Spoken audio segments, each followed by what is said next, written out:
Hello guys! Welcome back to my YouTube channel.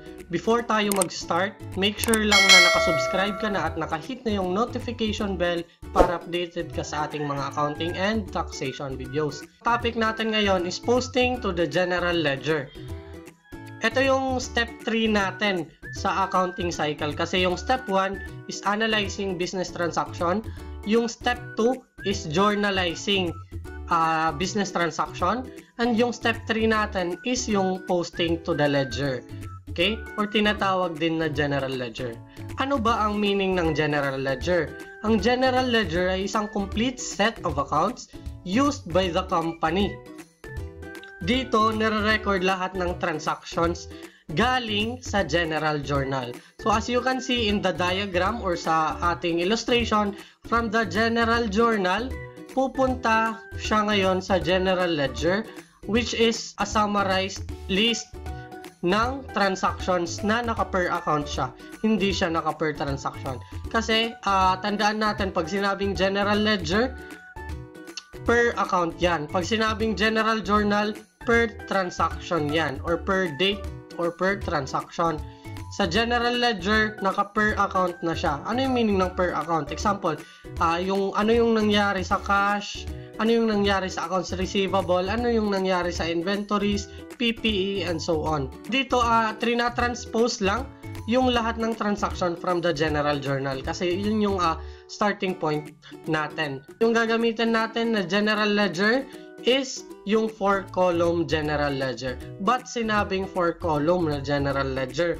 Kasi itong 4-column general ledger contains a column for the debit and credit na para sa transaction lang, which is highlighted in blue.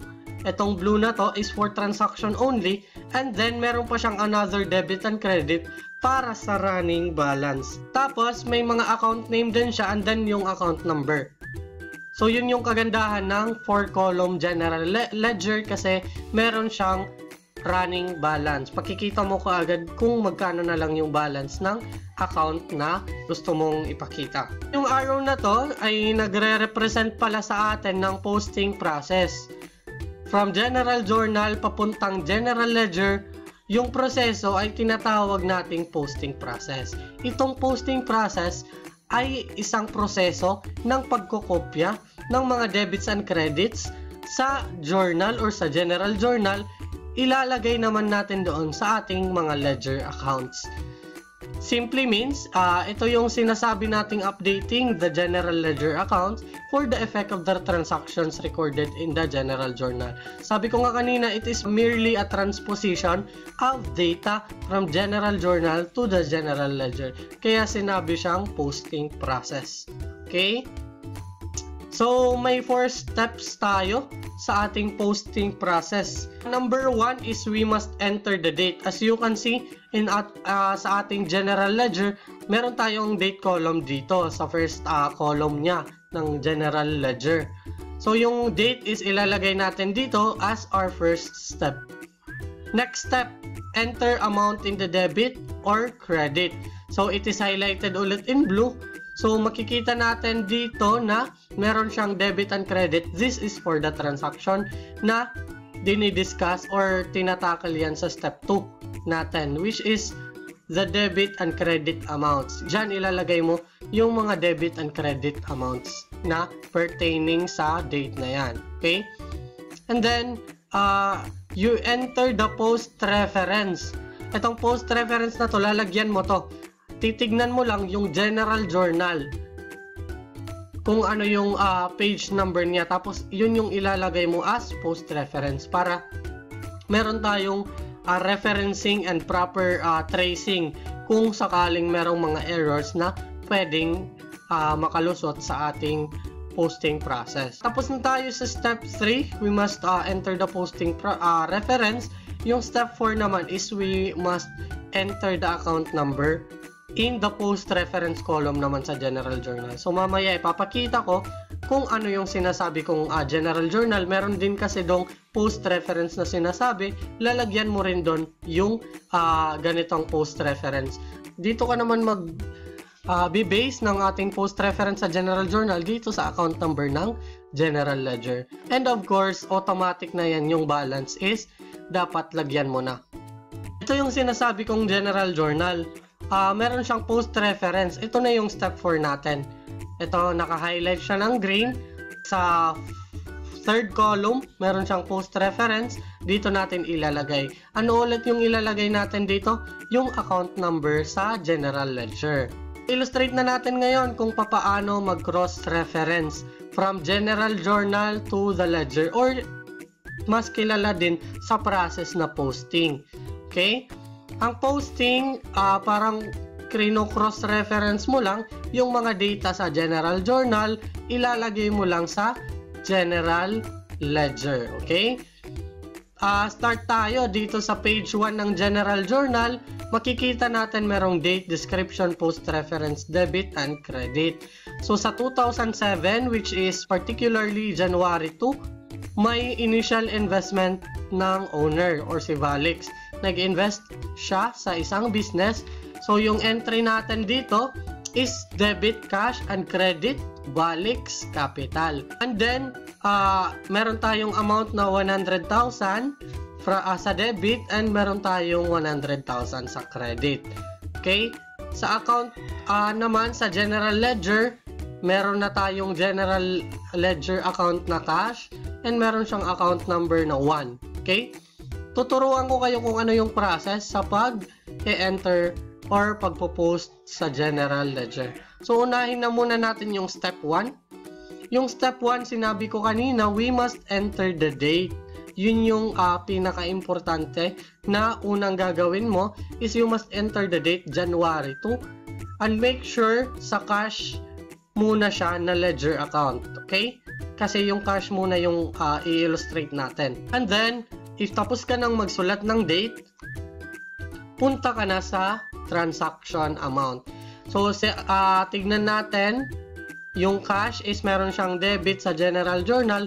Therefore, sa debit din, meron dapat siyang 100,000 sa general ledger. And then, yung balance niya ay magkakaroon din siya ng debit balance na 100,000.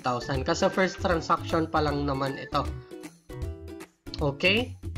Ang next na gagawin natin is yung third step, which is the post referencing.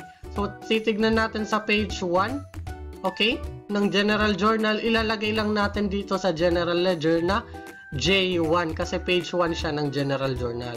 Okay? And then, go on the last step. Ano yung last step natin? Yung last step natin is babalik tayo sa general journal. So, pabalik naman siya from the general ledger to the general journal. Ilalagay lang natin ulit yung post reference. So, ang post reference niya ay account number 1. Okay? So, ilalagay lang natin dito is 1A. Kasi first transaction pa lang naman din. Account number 1 and then first transaction is A. Okay? Para hindi tayo malilito if mag-tracing na tayo from the start of the general journal to the general ledger. Tapos na tayo sa posting to the general ledger. Punta naman tayo sa next step, which is the preparation of the trial balance. Ang trial balance is a list of accounts with their balances in the order in which they appear in the ledger.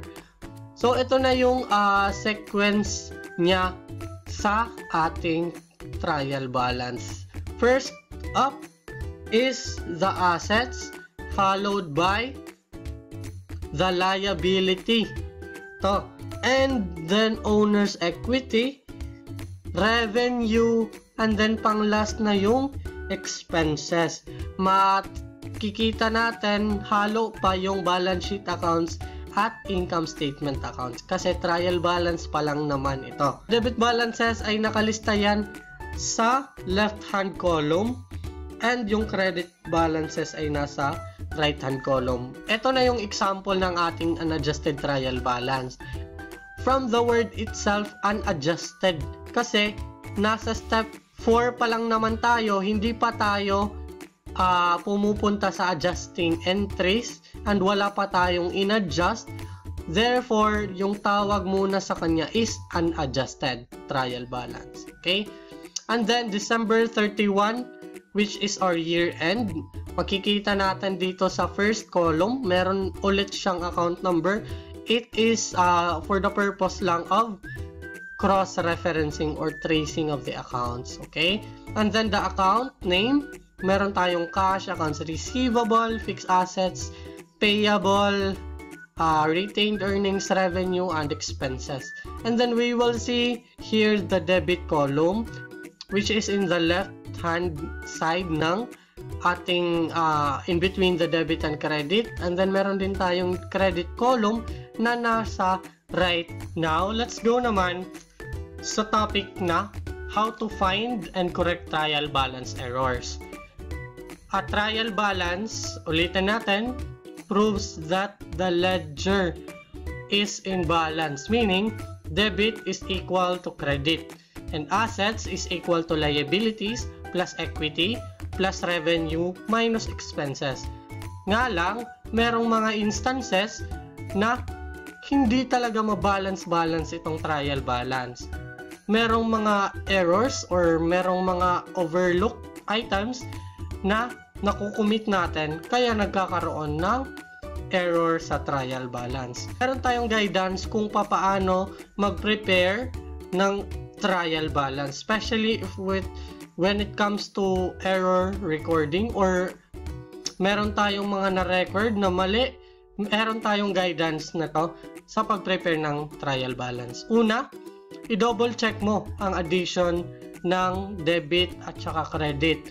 So, balik lang tayo sa table. Dito, dapat i-calculator mo yan. If sa problem, i-calculator mo yan 100 plus 500 plus 3,000 plus 50 plus 15 plus 100 plus 35. Tignan mo kung 3,800. And then sa credit din, you must total the amounts na dapat 3,800 din siya. Kung meron talagang difference, we will find the difference between the debit and credit. Paano?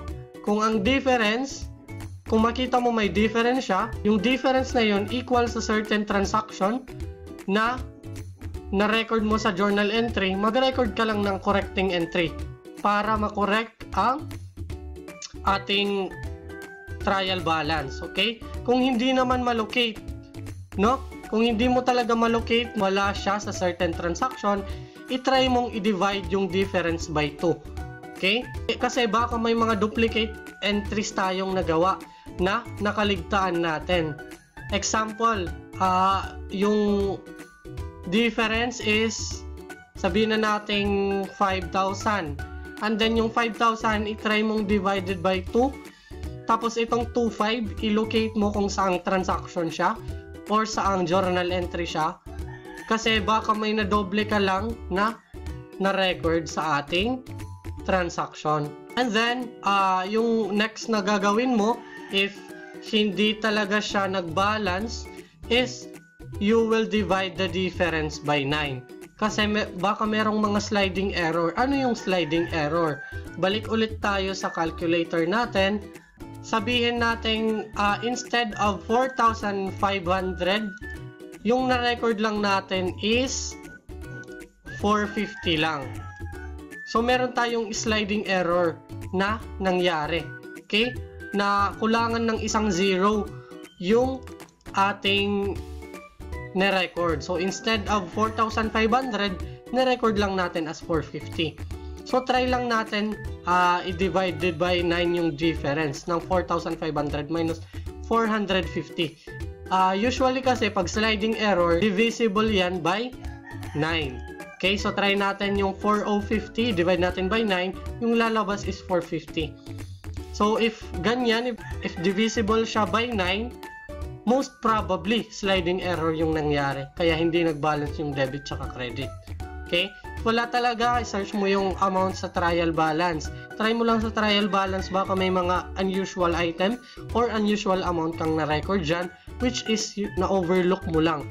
Okay? And then, lastly, you must trace each account and its balance. Kung hindi talaga, i-trace mo from the general ledger to per account to the trial balance, no? So, bawat account sa general ledger, tignan mo, and then i-trace mo kung tugma ba siya sa trial balance. Now, let's go to another topic, which is the two methods of correcting a transaction. Ito yung ruling method, tsaka correcting entry method. So, sa ruling method, we will draw a line lang across an incorrect account or amount. Parang magbubura lang tayo sa ating libro. So, lalagyan lang natin ng horizontal line yung account or amount na nagkamali tayo. At syempre, para meron tayong tracing, ilalagay natin yung pangalan natin, which is yung pangalan ko nakalagay Juves sa tapat or sa katabi ng 100,000 na merong horizontal line or cross line. However, meron din tayong isang method na pwede natin gamitin sa pag-correct ng transaction. Ito na yung gamitin mong sinasuggest kong gamitin mong method. Ito yung correcting entry method. Another correcting entry should be made. So, hindi lang sa general ledger, kundi sa general journal muna. So, sa general journal, magkakaroon tayo ng correcting entry, which is a debit and a credit. Tapos, i-extract mo na doon sa general ledger. So, ito na yung itsura ng extracted na correcting entry sa general ledger na galing sa general journal. So, ito, example, yung 100,000, mali yan, di ba? So, dapat 80,000 lang pala yung dapat na record mo. Naglagay ka na lang ng correcting entry. You extract it from the journal entry. Naglagay ka dito, January 2. Tapos, meron siyang credit na 20,000 na galing to sa general journal para magkaroon na siya ng correct balance, which is 80,000.